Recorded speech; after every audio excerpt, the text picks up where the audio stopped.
Hello, everyone. This is the Paint the Town Red podcast. I'm your host, as usual, Chance Bowen.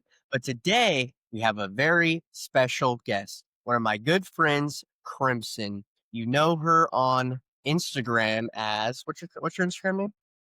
Crimson Watcher. The Crimson Watcher. That's right.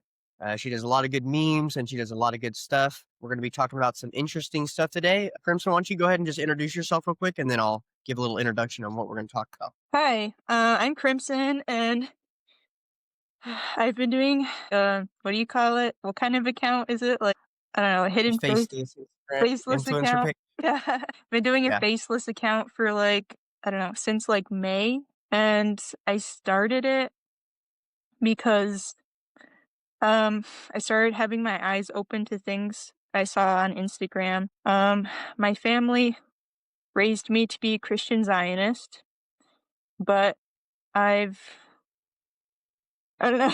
You started noticing. Yeah, started noticing. And then, I don't know, things got bad between me and my family, and now, I don't know. The reason I started this account is to counteract that and to, let people know that are in that kind of like, I don't know, what do you call it, like a cult or something. Yeah. Or like under some brain, like Fox News and CNN brainwash is what it is. Yeah, dispensationalism. I don't know. Billionaire brainwash. Why don't we call it that? Yeah, yeah. So I'm trying So to, yeah, I'm trying to get my family to convert, kind of like something like that.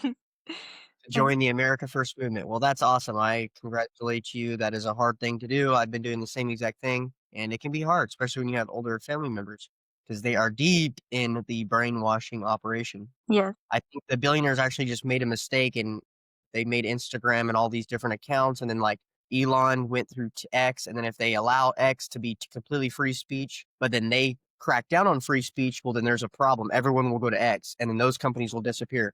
So they've been kind of forced to like allow somewhat of free speech, but just like censor us and keep us down a little bit, but allow us to be online. yeah, So I think Elon did a really great thing. I believe, like what Joe Rogan said, he saved freedom of speech. I think that is 100% true. Although X does censor your speech a little. yeah, it does. Yeah, I noticed No doubt that. about it. Okay. So for today's show, we are going to be doing a pretty interesting show. It's going to be a little fun, but it's also going to be kind of sad.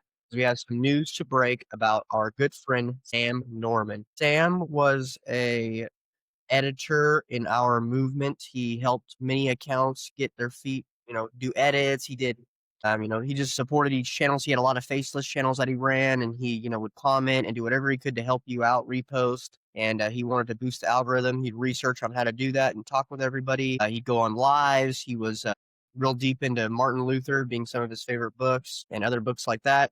Loved to research. And he was just a good-hearted guy. So we'll talk about that, but just as a little introduction to that. But first, we're going to talk about and who she is and kind of how she was end up in the situation she's in. Some of her challenges that she's faced, like her channel being canceled. She's have a big following, and now she's trying to rebuild it back. Make sure you give her a follow. And then we're going to talk about kind of what the topic of the hour is, which is fake influencers in our movement.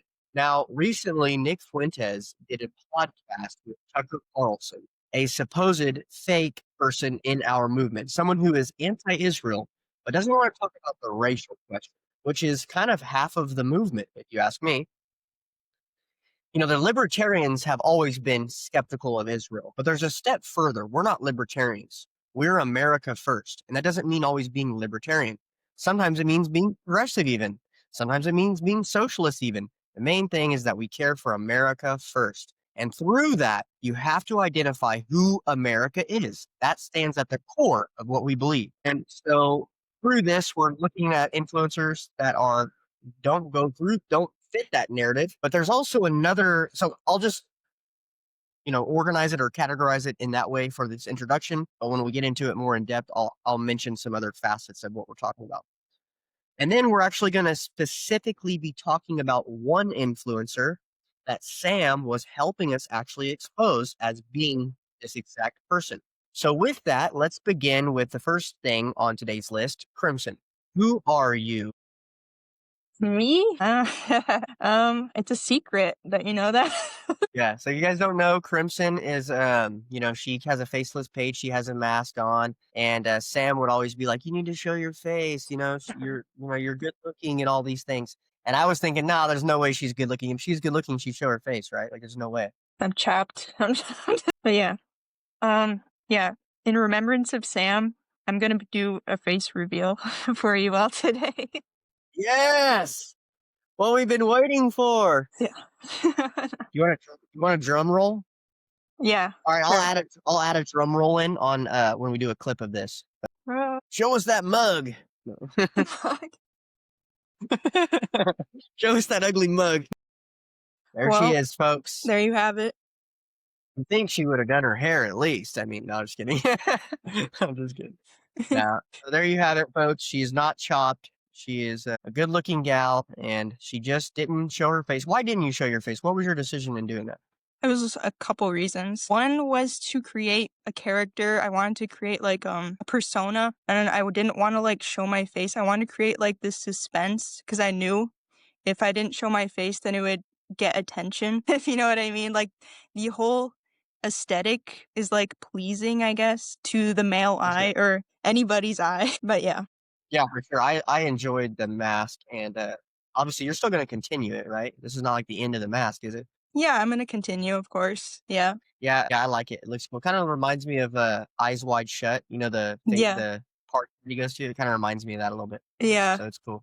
Yeah. You said earlier, before we got on the podcast that the reason why you were also doing it is because you understand that there's an issue within, especially our movement, of females that kind of they look good, but they don't really have the brains to back it up.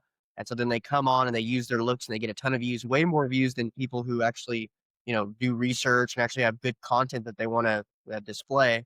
And the algorithm seems to make us look bad sometimes because you got this bimbo blonde who gets on there and she's like, "Oh my God, they're Jews, right?" And it just Yeah. looks so stupid just to show her tits off. And so you wanted to avoid that, right? Yeah, yeah, that was the other reason. Cause like, I see all their reels and stuff, and it's just, like, them, like, pointing the camera at themselves, like, "Oh, hair behind ear, hand on hip, kissy lip," with, like, some text on the screen or something. Like, oh my god, that's just low IQ. I don't know what to say. Respect to you for identifying that, especially from a woman's perspective, Mhm. and being able to work to kind of avoid that in every way you could. That's definitely a respectable trait.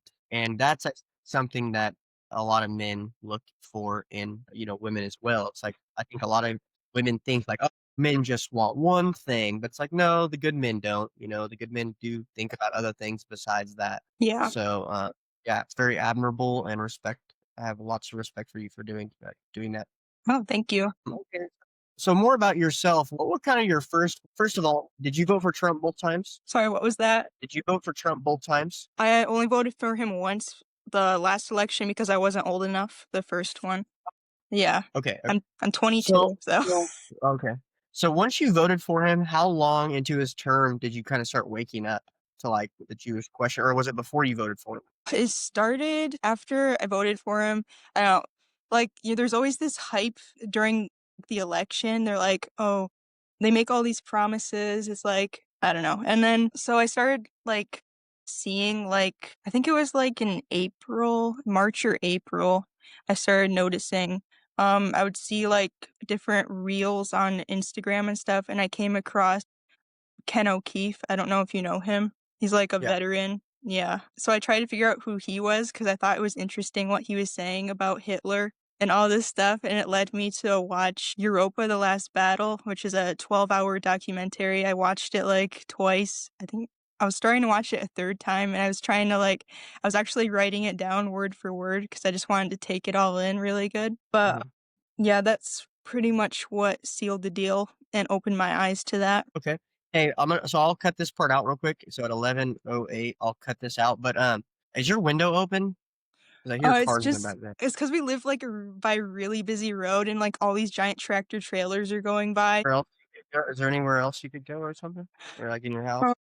bathroom maybe, close the door, I don't know. Trying to think. Just go sit on the toilet in the bathroom, close the door. I mean, you might still be able to hear it just because this house is so old. It's like over 100 years old.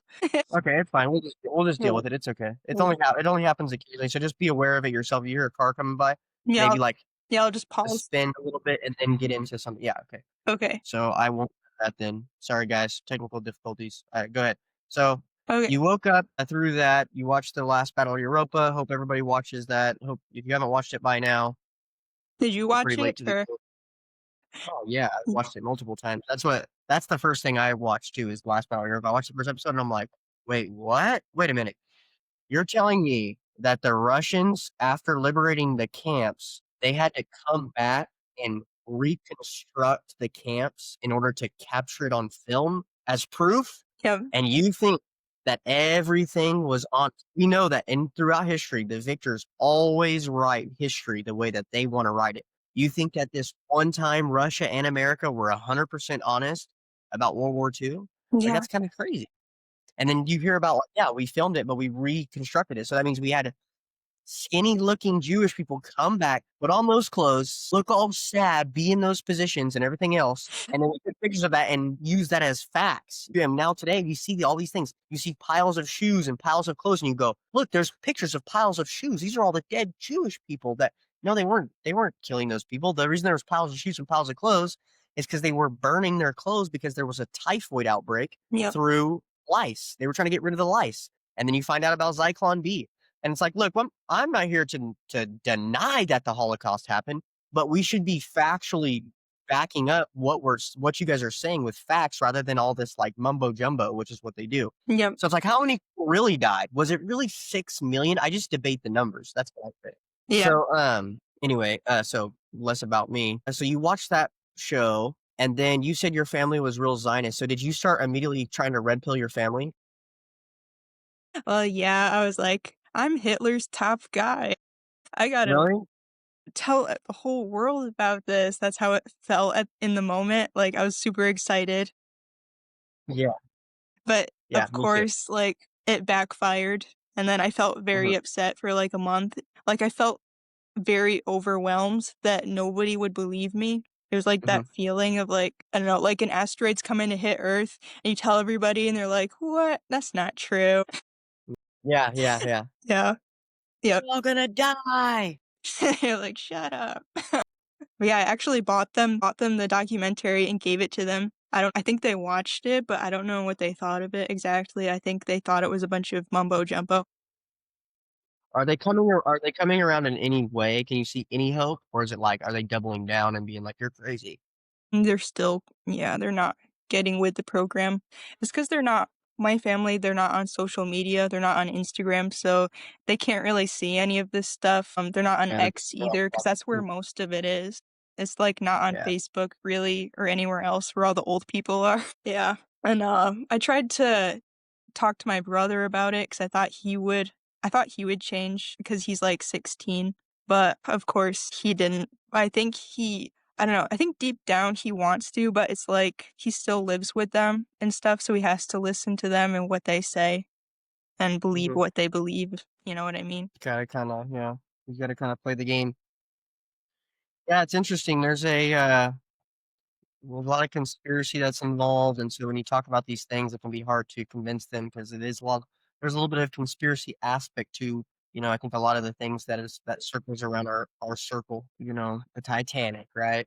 Yeah, They fund both sides of the war.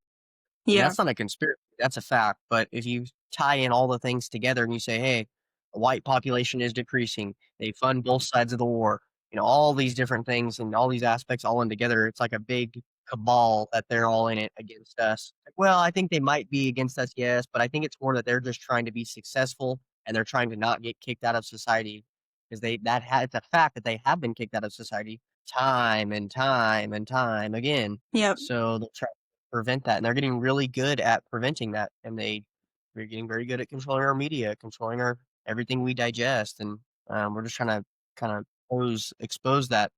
But one of the ways that they're very successful in kind of controlling the narrative is not by necessarily like stuffing the narrative out. They don't just like start killing people who are within that have a beliefs, right? They don't Yeah. do that. What they to do is they infiltrate the group and they direct the river. Yeah. Instead of like the dam breaking, they just release some of the water pressure so that way the dam doesn't completely break, but like a little bit of truth is released. Yeah. And it's kind of like it's kind of like this. It's like telling a small lie together with a big lie. So, like, you say your parents are gone over the weekend, right? They go out of town, and you have a party at your house, and they get home and they see garbage all over the place, and they see beer cans everywhere and all this stuff, and you're caught in a lie. There's nothing you can do about it. You're gonna get caught. There's nothing you can do about it. Well, at that point, you could go and go, no, I didn't know. Everyone just started coming over and I didn't know, blah, blah, blah, blah, blah. It's everyone else's fault besides mine. They're going to be like, you're bull crap. They're not going to believe anything you say. And then you're going to be even more trouble. Uh-huh. Whereas what you could do, and this is actually a CIA tactic as well, an intelligence agency tactic, is you could say a smaller lie that's not quite the truth, but it develops a trust with them. So you could say, okay, guys, look, I obviously made a big mistake this weekend, and I want to be upfront and honest with you guys. I did have a party at my house. Me and my buddy Ron, my buddy Sam, and Jill and Jack, and our neighbor down the street. We all came over, and we had some beers, and we played tic tac toe, or we played Monopoly, and one thing led to another, and then we ended up taking that a hand. And I'm really sorry for that. Whereas in reality, they're going to go, oh, wow, thank you for telling the truth. And that's what the story they'll believe. That will be the narrative. Whereas the real truth is that you told your entire high school, you had people jumping off the roof into the pool. You had like Project X going on. The cops got called. I mean, someone had to go to the hospital because they got too drunk, like all under the sun, right? But see, you tell a small lie so that way that big lie doesn't get exposed. They actually and know this to be true. Another tactic they do is they try to push a narrative. They'll actually prop up their enemies to then destroy their enemies. They do this in war. They will prop up a government in order to topple the government because otherwise that government will be able to act freely, work, create, build its economy, and do all these things, and it will become a threat to the U.S. or their whatever country they're tied into later on, and they'll build up and then they'll actually be a real threat. Whereas what they do is they will artificially build them up and then they'll take them down early because the American people will decide, oh, they're a problem. Look at all these things they've been propped up. They're a problem. We need to take care of this problem now rather than later. And they do this throughout history. They've done it many times, all the way from the Napoleonic Wars and on. Yeah. That is what is going on in my opinion. Now this is speculation at this point, but that is what I believe what's going on with some of these influencers like Nick Fuentes talks about, Tucker Carlson and all these anti-Israel, but they don't talk about race, they don't talk about anything else. They're just very kind of libertarian. Not saying they don't actually believe these things, but they're being propped up by the Jewish diaspora on purpose. And some of those, where I really notice it, is people that are influencers like me and Crimson. Crimson and I, we get online and we may say things that are borderline what we call racist, right? What the liberals would call racist, or just we say jokes and Mhm. things like that, but it's over the top too much. It's not like f all women or f all blacks or like anything like that. We would never say something like that's cringy and it's over the top, and it's not what our message is about. The reason why we say those slurs is not to attack other racial groups as much as it more is to give the middle finger to the social standard that is to be politically correct in the social sphere, right? Don't talk about, if you're white, you are not allowed to say racial slurs of any kind. You are not allowed to do it. Whereas every other group, they can do it all day long and it's okay. We're kind of giving the middle finger to that and saying, no, we're going to not just trickle down the wall over time. No, we want to break this wall down and say, no, we're here. You're erasing us. We like our own culture. We like our own race. We're going to say it. We're going to be proud to be white, and we're not going to fall under this spell that everyone else that fell for it. And so that is our kind of motivation behind saying these things and doing these things that might, in a face value sense, look a little evil or, like we actually hate other racial groups, right? Mhm. Yeah. Right? Would you say that's a good way of putting it, Crimson? Yeah. Yeah, that Ashkenazi IQ. They're pretty smart and they know how to, you know, sneak their way in and get a foothold. Yeah. One of their methods is like the Darvo method, like deny, tag, reverse victim, and offender. Yeah. Yep. What was the Darvo? Where'd you hear that at? I never heard that. Um, it's a manipulation tactic. Like, it could happen with anybody, but, like, the Jews use it. It's like they deny what you say. Like, you come to them with a problem, but like, "This is happening here." And they're like, "No, it's not." And then they reverse it and it start attacking you. You're like, "Why are you attacking me?" And like, I'm just Oh my trying to, gosh. like, say Someone yeah. heard that someone heard that and then made a meme about it, and, like, that's how I found out about it. It's like, it's a guy and he's like, "Dad, can I have $5?" And his dad's a Jewish guy, and he's like, "$10? You're gonna ask me for $30?" And then he's like, "I only have $1." And then he, like, jumps out the window and he's like, "You owe me $60," you know? Yeah. Yeah, it's like that. Yeah, they call you It's funny how, like, anti-Semitic, all this stuff. They attack you, and you're just trying to, like, make a point about something. Like, you're seeing a pattern, you know what I yeah, mean? guys, there is something for sure, like, all these countries and news articles and all the money that they're spending is, like, all going to waste because it can all be taken down by somebody with a faceless meme page that makes a really good meme that goes viral. Yeah.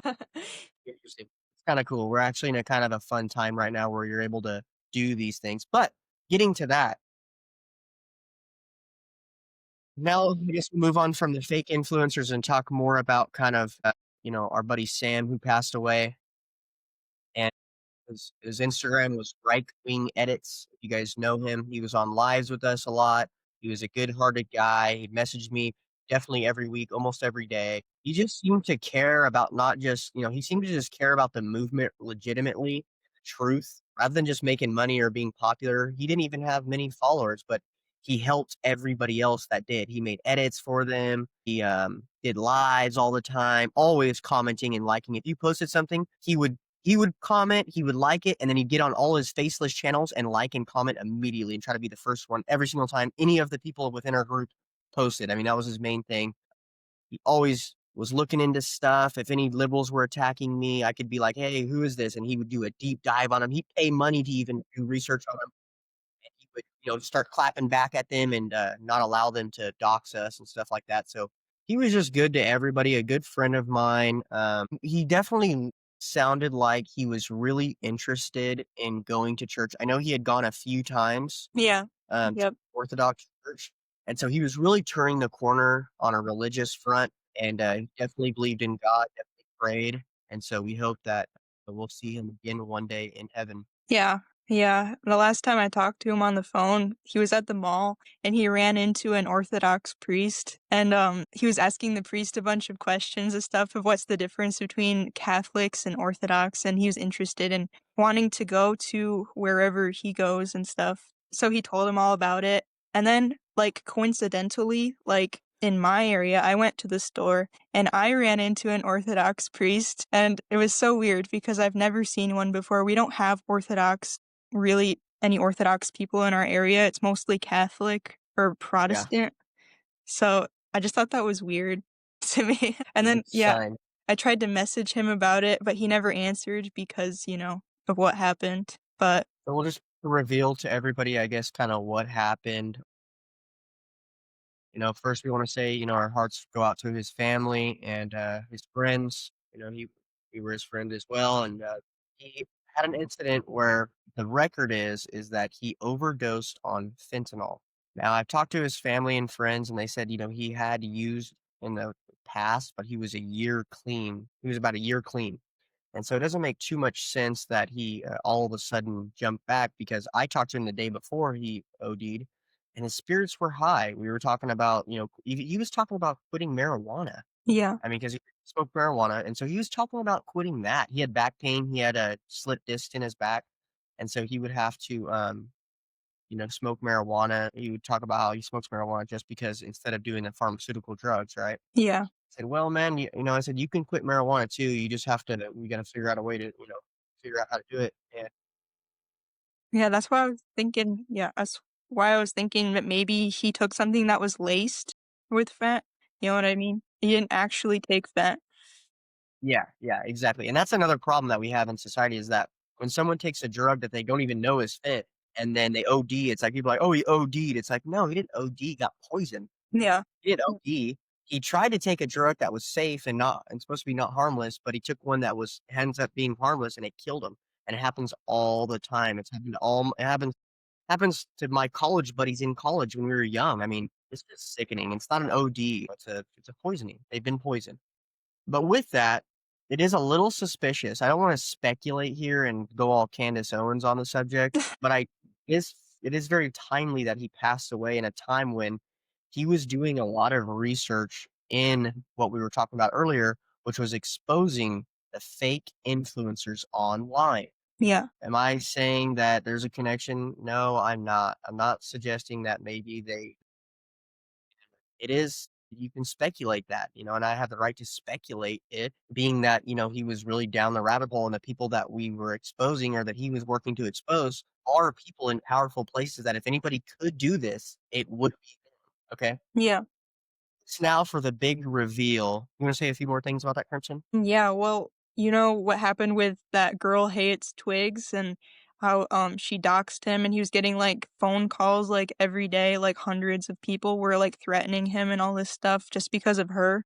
I don't know, did you ever like tell her that he passed away or anything like that? Yeah, I did. I told her that he passed away, and she pretty much laughed and sent me a, like, laughy face and sent me, like, a a emoji of a, what do you call that? Like a tombstone, and, like, pretty much just said, she didn't care. She just flat out didn't care. I'm like, "Oh, okay. I figured so much, but, maybe I just give it a shot." Because Okay. I do, even though people even on our side, they get annoyed with me because I reach out to the left quite often, and I try to debate them and try to just conversate with them and talk with them and say, "Hey, we're not really necessarily I'm Republican, and I'll vote Republican, but I'm not necessarily like a conservative." So we actually agree on a lot of things with the left, and it's just about bringing them along on our side.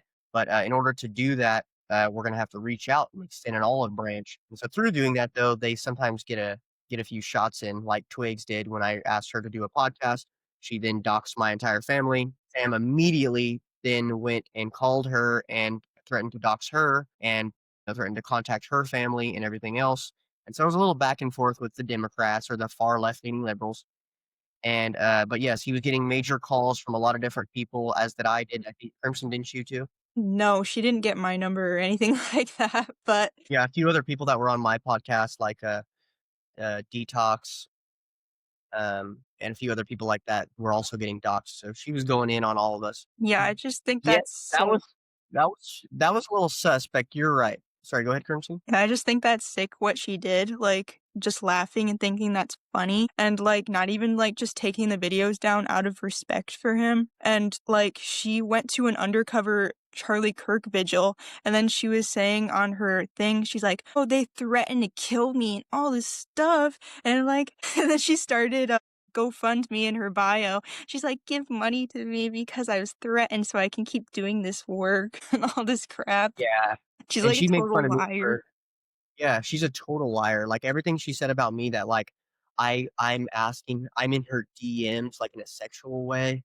and that, she told my wife to get me out of her DMs, and, like, that I added her to some group chat saying dominatrix wanted. I didn't add her to that group chat. Her fans all added us all together, and they're the ones who created that, Yeah. not me. So she just totally lied about the entire subject Mhm. matter, and she's just a liar. She's a flat out liar. She's repurposes the whole entire situation to fit her narrative, and I know that there's a certain amount of, like, leeway you have when doing that. I understand that, but she does it to an extent where you're like, "Okay, that's a flat out lie." Like, you're just flat out lying to everybody. That's not respectable. Or rather her fans like it or not, and she's making money doing it, it's just not respectable. She makes fun of me for having a buy me a coffee link, but then she has, like, 12 links that are exactly the same thing. I So, know. It's crazy. yeah, she's really far into the left leaning. She's very far into, like, political divisiveness. We have to not let politics get us off our narrative, which is being America first, in my opinion. So, anyway, there's that aspect of it too. There's the left leaning question that, she obviously, Sam was also dealing with a lot of left wing backlash and people trying to dox him and call him on a regular basis, get his address, everything else. But there's actually something that's even more suspicious, in my opinion. Me, Sam Crimson, and I were all working on undercovering an influencer by the name of Isabel Moody. Now, Isabel Moody, if you haven't seen her Instagram, and I'll show her face here on a clip, she is a influencer that is supposedly America first. she gets online and she says very over the top things like the N word, anti-Semitism, and hates on women despite being a woman herself. And not just like in a normal, casual way or that has any type of given point, but it's all just over the top. She says Yeah. she calls women bitches 24/7 and fat and stuff that none of us actually even say. And yeah, it can be funny at times, slightly, but it's kind of like over the top. And she puts out so much stuff. She reviews clips and then she puts out like massive amounts of clips each day of doing the exact same dumb jokes. That's not really cheeky. It's not. I don't like it at all. There are a lot of men who are just total simps who are like a Yeah. racist girl. Never saw that before. They fall for it. They fall for it. But everybody I've talked to that knows that's seen her stuff goes, oh, there's something weird about her. She wears a ton of makeup too. She looks like she's 40. I don't even know how old she is, but she looks like she's trying to hide it. And She allegations already going online because she's had beef with just about everybody now online. And so the current allegations are is that, she groomed her husband who's like 5 years younger than her, 3 years younger than or her. She 7, was I think. 7. Yeah, 7. So we got a little Brigitte Macron going on here. Yeah, she met him at 15. I mean, when he was 15, she met him. Yeah. It's just Kinda kinda weird. groomed him, and they allege that she groomed him and stuff, and then they also allege that she was in a lesbian Jewish porno of her kissing a woman, what with no clothes on, and the tweet under it that she posted says, "Mazel tov." Yeah. What does that That's even mean? What does mazel tov mean, and I don't know, is it like it's like a congratulations or something? yeah, something like that. I don't you can care to know.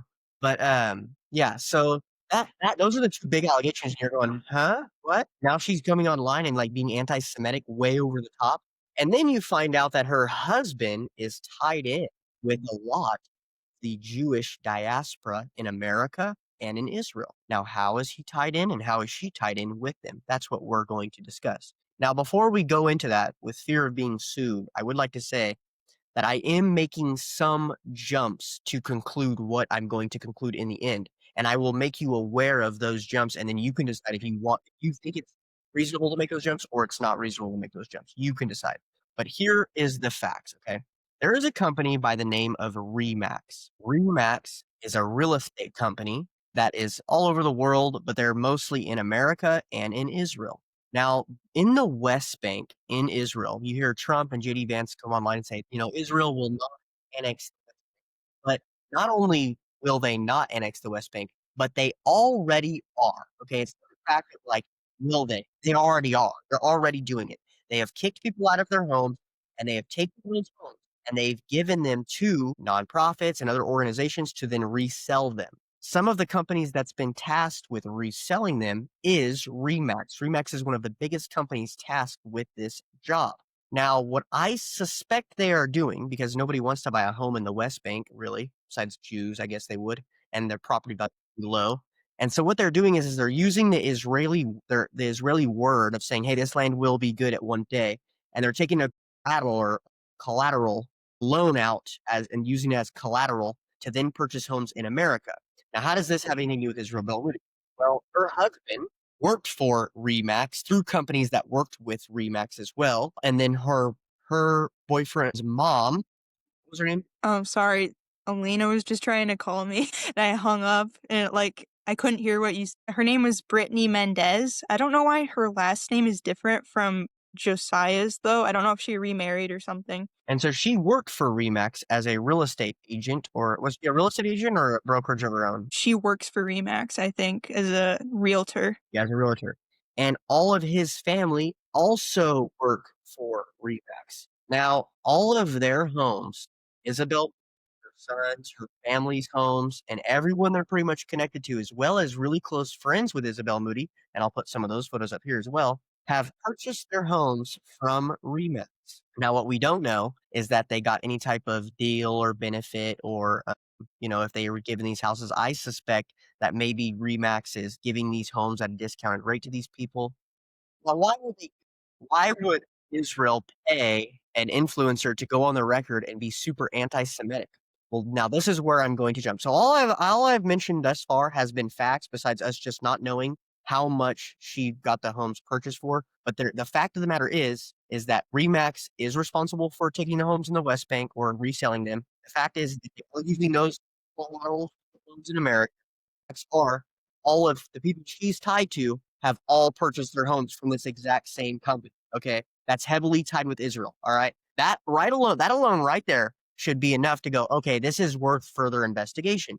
And maybe we can now start to speculate why this could be happening. So this is one of my, now from now on, this is all speculation. Okay. I want to make that very clear. I speculate that Jewish diaspora and the people that are within that lobby America. Now, I've known a lot of lobbyists. I worked in politics a long time. I kind of understand, not entirely, but I have some idea of how lobbying works from a closer perspective than somebody who just doesn't just. Um, what I suspect is that they are trying to push anti-Semitism and racism over the top online to actually make our movement, our legit fact-based movement, bad on purpose. What you'll get, what'll happen is they have these people that come on and they're over the top racist, over the top anti-Semitic, and then when people like me go and try to convince the normie people about what I'm saying, they have this huge defense mechanism built up because they've been bombarded with all of these super racist anti-Semitic people, Yeah. just like they do with Nazi Germany. If you were to go to someone and say, "Hey, Hitler, was he a bad guy?" They go, "How could you say that?" Because they bombarded with how bad of a person Hitler was for their entire life, all of Yeah. history, all of school. And so this is how they build up, they insulate topics and ideologies. They make them look, poison them. And this is what they do. Now, so I suspect that she, through her husband, is using her online platform to be over the top anti Semitic. They're funding the whole deal. They're giving them homes or however they're funding the operation in order to get Trump's administration or the government of the US government to start cracking down on free speech law, right? To start censoring anti Semitic speech that people like Crimson and I do online that is actually facts based, but they're going to categorize it as this, cancel that speech, and it will ruin the entire movement that we've all worked so hard to build. Yes. And that is what I think their plan of attack is. And so that is something that Sam was diving deep into. Okay. He had all types of facts. He had paperwork. He had all the names of all the connections to Remax, all of the Isabel Moody's friends that are connected to Remax, her husband, her history, all of these different things he was getting for us to come out and make a really good episode about all these things. Now, what we're kind of doing now is we're kind of giving you an episode that is we're giving you kind of a preview. We'll come out with these facts. We'll trickle the facts out from him. But right now, we're just kind of giving you a preview to make you aware of who Sam was, what he was working on right before he just so happened to OD on fentanyl. Okay. Now, like I said, I want to say this again because obviously there was a lot of backlash when Candace Owens made allegations towards what happened to Charlie Kirk. Everyone thought she went off the deep end and she's crazy. I'm not suggesting anything. Okay. Or that's, oh, sorry. I am just suggesting things. I am not claiming to have the facts on this. It's very important that you know that. You can decide for your own. But if you look at it, like how I just expelled it right now, Isabel Moody, anti-Semitic and race. In our movement, nobody likes her. She doesn't want to do any collabs with any of us, and she she doesn't even reply to anybody when anybody messages her. Even the people with a lot more followers than me, like even people with more followers than her, even she makes fun of our movement. A lot of the people within our movement too, like Jesus. Like I said, on top of that, she's been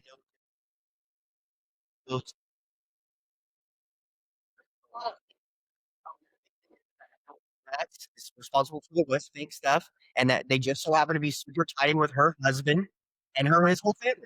So if you take all of those things in all together, you go, wow, that's quite interesting. And then on top of that, you have somebody like Sam who is looking into that deeply, and he ends up dying. I mean, with like just a few days ago. So it's very suspect to me.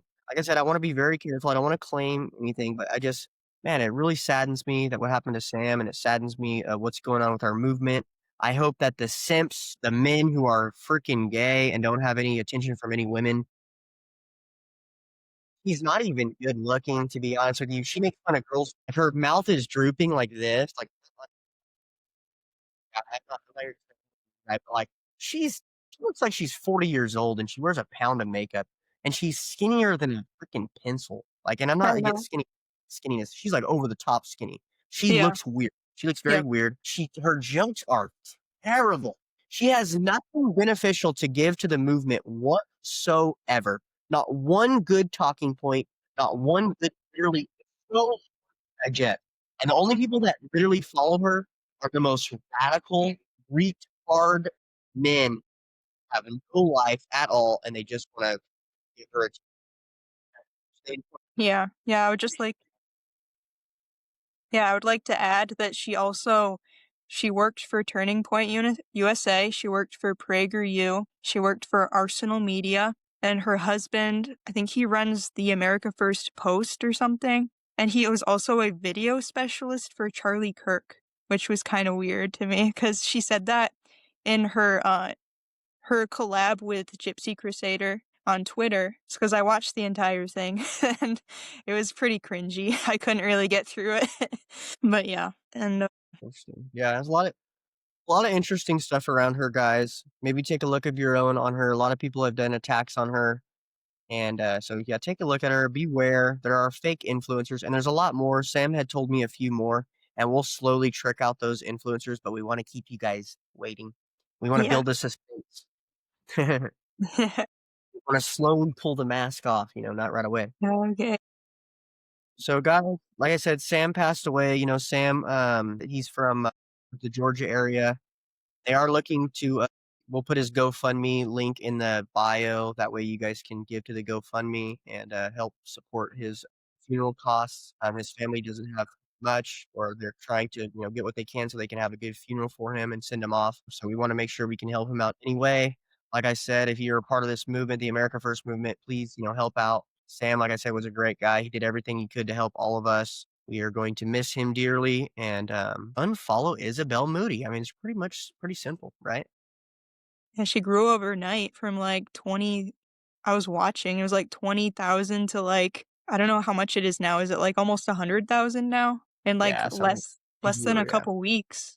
It's She's grown crazy. faster than I've ever seen by far. Yeah. And one thing I've noticed is that she has zero videos making fun of Jews, actually. I couldn't find any anti-Semitic stuff on her Instagram. Really? It's really Oh, weird. really? Yeah, I couldn't really find anything. All she does is make fun of girls. I don't know. But like on her Twitter she does make fun of Jews more. She says stuff, but I haven't really seen anything on her Instagram. I think I've seen a few things, but like I said, it's not any factual based stuff. It's very just like it's almost like as if a person was like not racist, but then they went to a Klan rally to like pretend like they were. They're like, "Hey guys, blacks, am I right?" That's literally how she seems to me. That's literally a perfect representation of how she is. yeah, and she was like messaging me, telling me I'm Jewish and all this stuff. And I'm like, I think you're the Jew because you look like the plant, not me. Yeah, yeah. So take with that information what you will. Look into Remax, definitely. Look at what they're doing in the West Bank. It's pretty criminal, not good stuff. Yeah, I think it's the biggest, isn't it like the biggest real estate company in like maybe, is it the US or like the world? I don't know. Pretty big. Yeah, yeah. And then the owner, the chairman, I thought his last name's Lineager, but he's Jewish. So yeah, they run it, of course. But anyway, that's pretty much it for today. Crimson, did you want to plug your Instagram and kind of tell people what you're going to be working on in the future and maybe sending off for Sam? Or Yeah, I would just like to say that Sam was a great guy and I really do miss him. Um, I've been feeling it the past few days. Like, I've just been kind of unmotivated to really do anything because of it. But I know that he would want us to keep going and keep moving forward and fight back. And that's what we're going to do. yeah. All right, with that, guys, we hope we're going to be coming out with a Halloween episode next episode. Hopefully, if my dance partner will come out of her slumber and do the video or podcast with me, but she Dance partner? Dance partner? What? doing the first time doing the podcast with. Okay. Hopefully, get her crap together so we can get this episode out because we're going to do a Halloween episode. I'll just tell you guys a little bit about it. It's going to be centered around vampires and where we actually came up with vampires? Like, what is a vampire? And how did we come up with that? Where did we come up with that idea? And it's based on historical events that are real and Yeah. shared amongst every nation all over the world, particularly in Europe, where one group of people resided. I can take a guess what that is. Stay tuned for the next episode for that. Hopefully, it'll be my next episode or the episode after that, one of the two. And but that's it for now. We hope you guys have a wonderful week. Today is Wednesday. This is the Paint the Town Red podcast. Make sure you give Crimson Watcher a follow on Instagram. She's just rebuilding. She built her page up to like 20K followers, and then they totally swiped her, and now she's back down to like 6 followers. Thanks a lot. You're already up to like 1,000, aren't you? Not no, I'm up to, like, almost 100 now, so Oh, give Crimson a nowhere follow. near 1,000. She's gonna build it back in no time, so don't worry. She'll be back. I'm gonna post her on my story, and everyone will probably all my followers will want to follow her back. So thank you guys. It's the Paint the Town Red podcast. Wait, I gotta show my shirt too. Oh yeah, oh yeah. Hold on, wait. You're not going yet. Show your guys. Crimson sells these wonderful shirts. Can you get a little closer and then wait a little bit till it right there. Okay, now wait till the camera kind of like doesn't be blurry. You can kind of see it's Nick Fuentes, Hitler, and Kanye West. Unlikely heroes in red. Really good looking shirt. And he drew that. I mean, come on. That is freaking rad, right? Crimson is an artist of a very high degree. So make sure you support Crimson. She has a link in her bio to purchase that wonderful shirt. I'm gonna go purchase one right now because it's awesome. Love the shirt, looks awesome. And don't be scared to wear it. It's like it has Hitler on it. Oh yeah, so what? Don't be a And a scaredy cat. Right? swastika right here. Make sure you're always ready to go if a liberal tries to jump on you. Just be ready to go, guys. We got to start bullying our way back to the front of the line. I put it on the front instead of the back of the shirt, so if somebody sees it from behind, they can't jump you from behind. That way you're facing them when they see it. Excellent, excellent idea. Perfect shirt to wear for Halloween, for Thanksgiving coming up, of course, Christmas, where it's all your family events for your whole family to see. A great way of beginning to red pill them. So a red shirt for a red pill. All right. Thank you, everyone. This is the Paint the Town Red podcast. We hope you guys have a wonderful week. We will see you tomorrow.